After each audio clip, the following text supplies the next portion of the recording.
Agradezco la atención que van a brindar en este tema que vamos a hablar el día de hoy. Su servidor José Gil Reséndiz Pérez, con experiencia en procesos legislativos, auditoría gubernamental y abogado litigante en alguna oportunidad de mi desempeño laboral, me permito platicar con ustedes de un tema que llama mucho la atención, que es la integridad en la gestión pública. La integridad vinculada a la ética, a la moral, tiene varias vertientes que podremos analizar. ¿Quién es íntegro en esta sociedad? ¿Quién no ha cometido un acto de corrupción en esta sociedad? ¿Quién tiene amplios criterios de integridad? ¿Y quién predica con el ejemplo en la integridad? Y si vamos al sector público es aún todavía más complicado. Vamos a abordar nuestro tema desde varias perspectivas, de manera muy breve. Trataré de ser conciso, explicativo y objetivo. Nuestra agenda va a plantear consideraciones preliminares, una pequeña reflexión sobre la integridad, la política y la ética, la institucionalización de la ética y un código de ética que es una herramienta importante y esencial para fortalecer la integridad en los gobiernos. Vayamos a una pequeña introducción. ¿Qué es integridad? Si nosotros hacemos eco a la imagen que estamos presentando, nos llama a mucha reflexión. ¿Es una cultura económica o una cultura de valores? ¿Cómo educar a nuestros hijos sobre la cultura del consumo, la cultura del valor económico, la cultura de lo material o la cultura de la conciencia, la cultura de los beneficios, de los valores, la cultura de la integridad familiar en todos sus ámbitos o el soborno, la conciencia? Y seguramente ustedes tendrán la mejor solución a esta imagen. La conclusión es, y podría ser, la mejor conclusión la tienen ustedes, es fortalecer la integridad para obtener los beneficios sobre el tener un hábito que va a contraer beneficios, un hábito que va a contraer prevención, un hábito que va a traer un buen desarrollo en la vida del ser humano. Si vemos también una expresión como la que nos muestra esta siguiente lámina, pareciera ser que la influencia económica sobre la vida social trae mayor beneficio, rompiendo principios de la integridad y de los principios de la ética. Tenemos, pues, también esta otra reflexión. ¿El tener recurso implica ser más íntegro? ¿O el no tenerlo es más íntegro? ¿Es lo mismo robar poquito que robar mucho? Vamos a continuar con este desarrollo. Si yo me doy a la tarea de buscar ejemplos de integridad, vemos que con este ejemplo nos puede llamar la atención un letrero fijado en una oficina pública gubernamental. Favor de no llevarse el jabón es para todos y nos dan muy poco. Letrero pegado en una oficina pública de un sector gobierno. Nos tienen que llamar a invitarnos a no llevarnos el jabón líquido porque es de uso común. Hay que apagar la luz al salir porque hay que cuidar la energía. Apagar la luz al salir, también dice este letrero. ¿Qué reflexión nos lleva? Aquel presidente municipal que ahora es gobernador y fue candidato a gobernar y dijo, voten por mí porque yo robo poquito. Entonces, ¿eso es ser íntegro, ser honesto? Es algo que también llama la atención. Y si nos vamos a otro letrero que también nos llama mucho la atención, encontrado en la carretera rumbo a Bernal, que literalmente dice: a la persona que se lo sorprenda llevándose la salsa se le consignará. Necesitamos que nos avisen que no nos llevemos la salsa. Y si esto es un acto de falta de integridad en un agente que pasa a consumir alimentos, ¿qué pasará en el servicio público? Pasaremos entonces al tema central de la integridad en el servicio público, donde tenemos que explicar qué es integridad. Integridad es una palabra muy importante que significa intocable, que está derivado del latín intangere, donde se compone este concepto de que algo intocable, algo con aspectos de valores, no debe ser tocado. Integridad. Para explicar la integridad tenemos que abordar 5 aspectos rápidamente.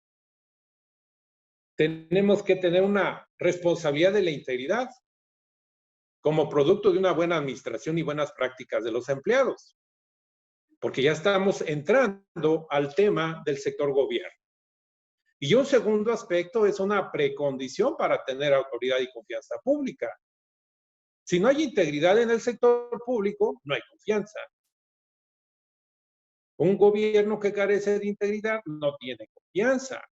Y actualmente la palabra esencial de todo el servicio público es confianza. Si no hay confianza, no hay autoridad real.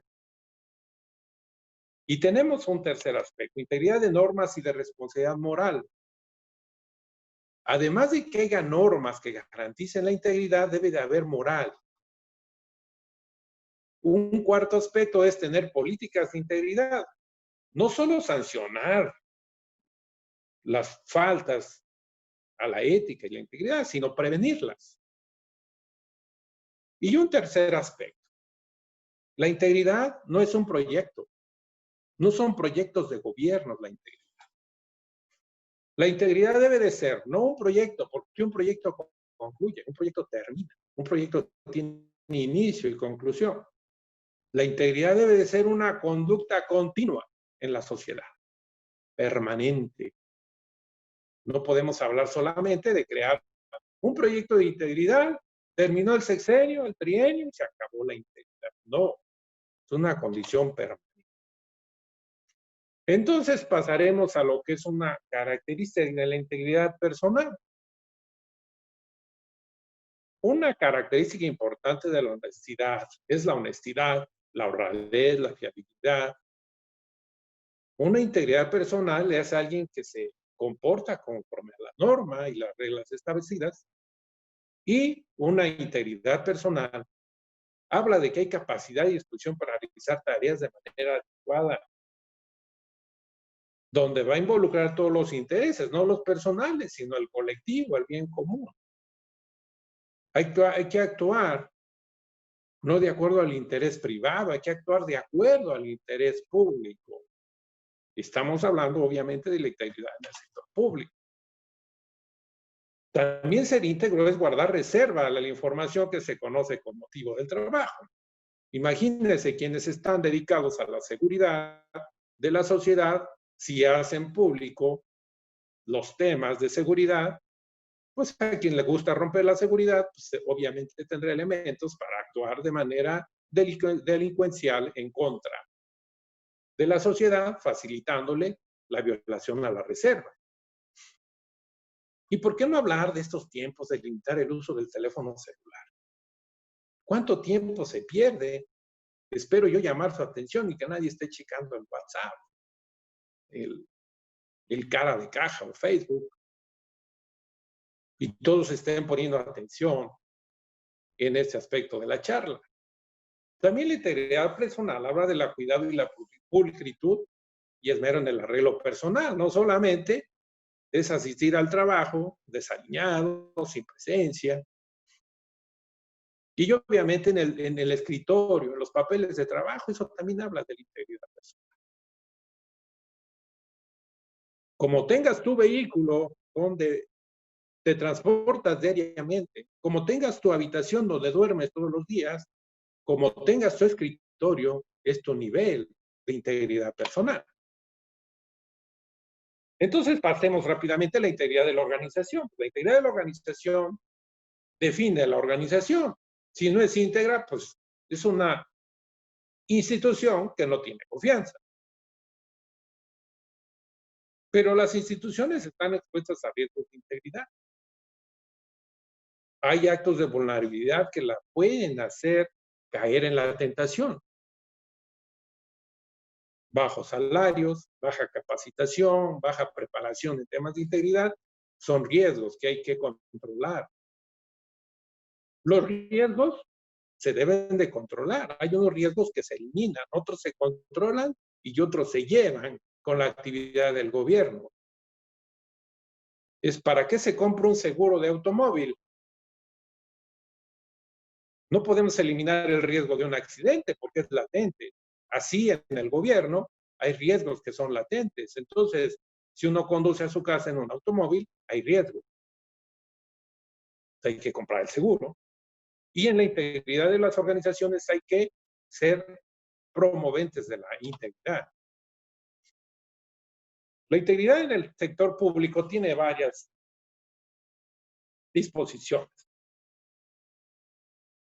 Decíamos yo, confianza, elemento de una buena organización, gobernanza y concientización de la alta dirección. Si la alta dirección no está consciente de la integridad, pues no se va a difundir, no se va a crear, no se va a respetar. ¿Y quién es la alta dirección? Pues quién manda, quién dirige. Entonces debe de tener una conducta apropiada del empleado, eliminar tentaciones, tener un código de ética. En ese otro aspecto, en el sector público, que es a lo que nos llama la plática, tenemos que tener políticas de difusión de la integridad. Pero, por ejemplo, la integridad debe ir vinculada a la cultura. ¿Por qué a la cultura? Porque la integridad debe de formar parte del individuo, de la sociedad, del barrio, de la colonia, del municipio, del estado, de la nación. No solamente puede ser un proyecto individual, o un proyecto de gobierno, o solamente manejarlo como un discurso. Debe ser real. Para que haya fraude y corrupción, esencialmente hay una falta de integridad.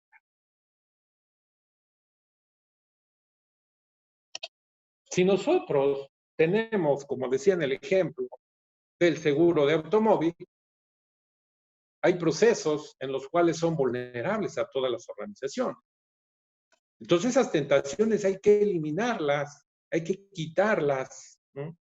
Libre disposición del flujo de efectivo en el sector gobierno. Hay que quitar tentaciones, entonces hay que poner límites, hay que poner reglas en las operaciones, hay que poner revisión, hay que poner vigilancia y quitar las tentaciones. Dos enfoques de integridad que habría que hablar. Una negativa y una positiva. Decir negativa no quiere decir que sea malo, sino lo contrario. Si nosotros tenemos el aspecto negativo, lo podríamos manejar como el establecimiento de normas, reglamentos, son tipos de controles duros, porque la gente es mala, ¿sí? Entonces, aquí prevenir las violaciones a la integridad, atacar el modus operandi. Esa es una cuestión de enfoque de cumplimiento. ¿Por qué enfoque de cumplimiento? Porque hay que cumplir con la ley, con la norma, con el código de conducta, el código de ética. Pero hay otro enfoque que es la positiva, es basada en principios de normas y principios compartidos. Son controles suaves. La gente es buena y mejor facilitar el buen comportamiento que sancionarlo, prevenirlo. Es muy importante que la alta dirección esté concientizada de la promoción de la integridad. Hay que ser preventivos y proactivos. El ciclo de vida del enfoque de la integridad puede ser negar el problema. Para eso hay que concientizarse, hay que hacer llamadas de atención. Un enfoque de línea dura puede ser hasta una sanción penal. Pero si nosotros invertimos 10 pesos en integridad, 9 se van a los controles duros, que son normas, sanciones, castigos, justicia, y 1 peso se va a la promoción de la integridad. Y el resultado es mayor. Entonces, llama la atención esto. Hay que tener también un enfoque sobre la prevención, un enfoque de integridad. No quiere decir que los controles duros estén mal contra los controles suaves, como lo he explicado. Deben ser equilibrados, de la mano. Pero siempre habría que valorar si es mejor promover los controles suaves, que es la conciencia, la integridad, la ética, la moral, que finalmente castigar.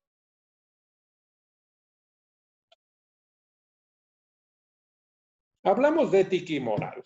Generalmente, decía yo al principio de la charla, se confunde integridad, ética, moral. Es una íntima relación, suele confundirse, pero la ética, que es lo que nos interesa, la ética viene del interior del individuo.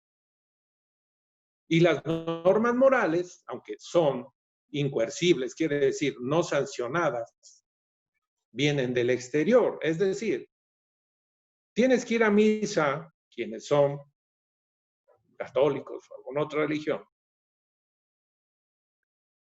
Tienes que guardar el sábado o tienes que ir a misa los domingos. Son normas que vienen del exterior, morales que debes de cumplir o no. Pero las normas éticas son las que enlazadas, son las que te hacen ir a la misa o te hacen abstenerte el sábado o realizar alguna conducta. Pasando esto al Estado, establecemos pues que el Estado es una realidad social, política y jurídica. La organización política es a la vez siempre jurídica, pero tiene que haber una convivencia. Y en una convivencia, el Estado de Derecho es muy importante. Tenemos que fortalecer el Estado de Derecho, que es un control duro, y debemos de respetarlo. Y va a ser más fácil si tenemos integridad. A quien le estorbe la ley en el ejercicio del gobierno está en un absoluto error. A quien acomode la ley para ejercer el gobierno está en un absoluto error. Lo llevará al fracaso. Porque la ley es una construcción jurídica de una cultura, de una nación que ha permitido desarrollarse. No podemos solamente pensar que yo tengo integridad aunque me pase los semáforos o soborne al policía por no infraccionarme y al rato cuestione las noticias al funcionario que se desvió algunos millones de pesos. Hay que partir de una conciencia de educación. Entonces, la ética en la función pública tiene que ver con la verdad y la justicia. Posee muchos aspectos como las expectativas de la sociedad. Si el comportamiento del gobierno tiene integridad, entonces hay confianza y podemos avanzar. ¿Qué herramienta necesitamos en el gobierno para lograr la integridad? Pues un código de ética, un conjunto de normas que busque regular las acciones deseables. Un código de ética que no solamente sea construirlo y tenerlo ahí, no. El código de ética se debe de conocer por los miembros de la organización, sea municipal, sea un organismo descentralizado, sea una organización del Estado de Querétaro, de algún Estado de la República o del gobierno federal. Un código de ética que se conozca, que aparte de que se conozca, se cumple. Que pueda ser evaluado, porque lo que no se puede evaluar no sirve. Lo que no se puede medir no funciona. Y cuando se miden las cosas y el resultado es que no funciona, hay que corregir, no descalificar. Y aparte, un código de ética se le debe dar seguimiento, conocerlo, cumplirlo, evaluarlo, darle seguimiento, publicarlo, que todo el mundo lo conozca y que tenga sanciones, claro. ¿Cuáles son los grandes propósitos de un código de ética? Pues es combatir la corrupción. Dar confianza pública, un gobierno confiable, palabra esencial. Homogeneizar y estandarizar conductas. Prevenir. Es un propósito de un código de ética. Transparentar. Y hacer una referencia a la enseñanza no solo en su centro de trabajo, sino en todo en el ámbito de gobierno. ¿Cuál es el aspecto de un propósito del código de ética respecto a un funcionario? Pues que tenga principios básicos de conducta, un programa ético para la administración pública. Responsabilidades sin privilegio. Un clima laboral ético mejora la comunicación y entorno operativo. Hay que evaluar y mejorar conductas, erradicar vicios y desalentar tentaciones. Ya lo decíamos. ¿Y qué pasa con un código de ética respecto de la sociedad? Si la sociedad conoce el código de ética de sus gobiernos, le crea mayor conciencia pública, tiene credibilidad, confianza y consistencia, potencializa el liderazgo, inculca la democracia, profesionaliza al empleado público. Y eso hace que la ciudadanía sea responsable. Nuestros gobiernos son los líderes. Lo que hagan nuestros gobiernos es un mensaje o señal a la ciudadanía. Si el gobierno no es congruente, si el gobierno cambia el discurso, si el gobierno no respeta indicadores, si el gobierno no respeta críticas, si el gobierno no respeta temas de diferenciación de pensamiento, entonces está mandando un mensaje a la sociedad donde eso es el común y esto es un error. El gobierno debe demandar un propósito respecto a la sociedad claro, de integridad.